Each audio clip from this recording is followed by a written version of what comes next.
Hi guys, welcome back to my channel. So as you can see from the title of the video, I have put, am I allergic to Tanya Burr products? The word is kind of. So let me give you a little bit of background information.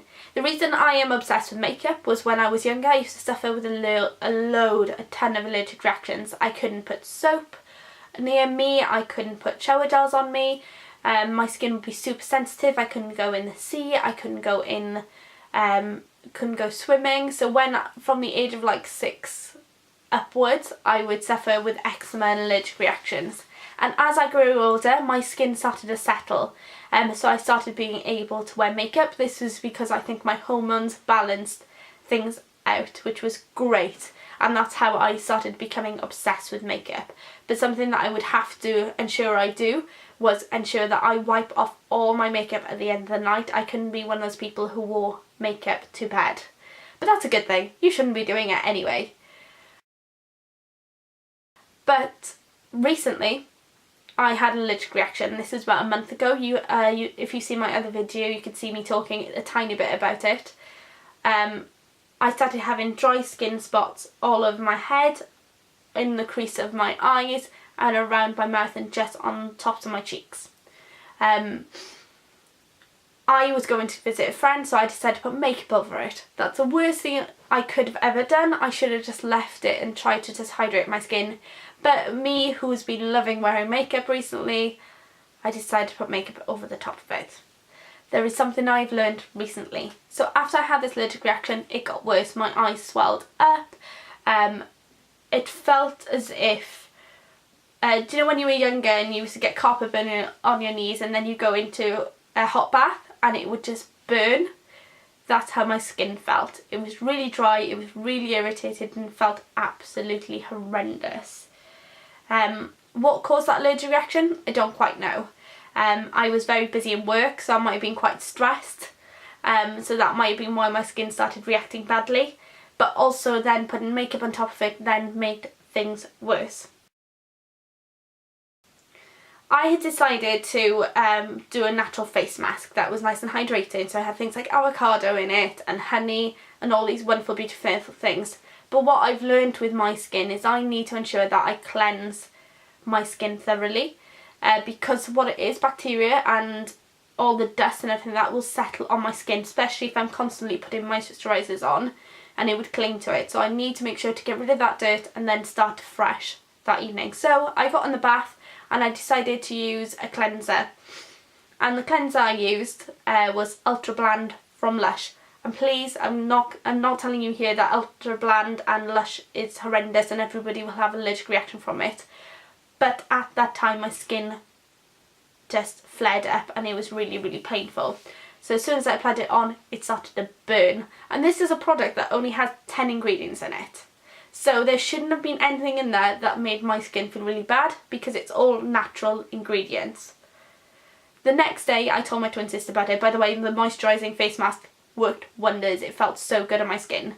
And I told my twin sister about it, that this Ultra Bland product, which is natural and has only 10 ingredients, reacted. And she said, hang on, I think my friend's allergic to something from Lush. So we started looking at the ingredients. There were 8 ingredients in there that were natural, and I think the 2 other products that two other ingredients I'm going to talk about are natural, but my skin doesn't like them. And that is parabens. And I've seen loads of products in the past that say paraben free, but I never really thought that was irritating my skin. But it was. So parabens are is a preservative. It can sometimes be natural, sometimes be man-made, and that is what my skin was allergic to. And this is like a massive turning point for me because I never used to know why my skin would burn with some products and not with others. So for example, E45 has a paraben in it.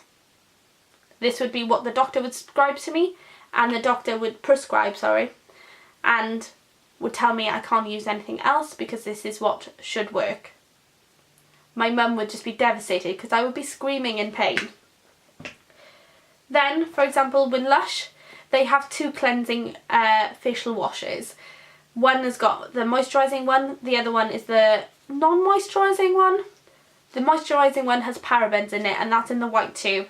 In the green tube, it doesn't have any parabens in. That one burns when I have an allergic reaction. This one doesn't. So then looking at other products. So for example, Simple Kind to Eyes Soothing Eye Balm, no parabens in it, worked very nicely on my skin. Simple's Rich Moisturiser and Light Moisturiser has parabens in it, would burn when I was having, my skin was suffering. When my skin is normal, it doesn't burn at all. There are 2 products here from Dermalex, which I was trying to repair my skin with. This one here for irritation and allergic reactions, didn't burn. This one for eczema, burns. Parabens, no parabens. So I think we've started finding a little trend that when my skin is bad and having these allergic reactions, I need to stay away from parabens. And this is where the top of my video says, am I allergic to Tanya Burr products? Tanya Burr powder products have parabens in it. So for example, the new Enchanted Dream Eye Palette has methylparaben, ethylparaben and propylparaben. This can be a cause of why my skin was reacting, because I was using these like there was no tomorrow, and every time I wore these, my skin would be reacting the next day. So these didn't feel instantly. I don't know if it's because it's a powder form, but the next day my skin would be swollen and wouldn't be any good. But when my skin is absolutely normal, I will still be using these, but maybe not as much, so I won't be using a lot of those products like as often. I will still wear them because I still think they're beautiful products, but when my skin is bad, I need to stay away from it. By the way, I had got to the point where I was prepared to pay a professional to go see a dermatologist and pay them 120 quid consultation fee to try and figure out what was going wrong with my skin. Because every time I go back to the doctors, the only thing that they'll prescribe to me is E45 Cream.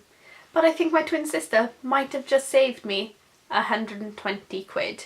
Obviously I've not gone to the doctors, I've not had it diagnosed, but there is a recurring theme to why my skin was reacting badly, and since stopping using those products, my skin has returned back to its normal state, which is amazing. This is just advice. This isn't me telling you this is what it is, because every skin is different. But I hope this helps some of you. This is my experience. It might not be yours, because each skin is very, very different. But this is groundbreaking for me to figure out that parabens aren't my best of friends when my skin is bad. So next up, I'm going to be showing you this makeup look here that I've got. This is what I call when my skin is having an allergic reaction, but I need to wear makeup because I'm going on a night out look. Most of the time I was wearing no makeup at all. But this is what I was wearing when I was having to wear any makeup.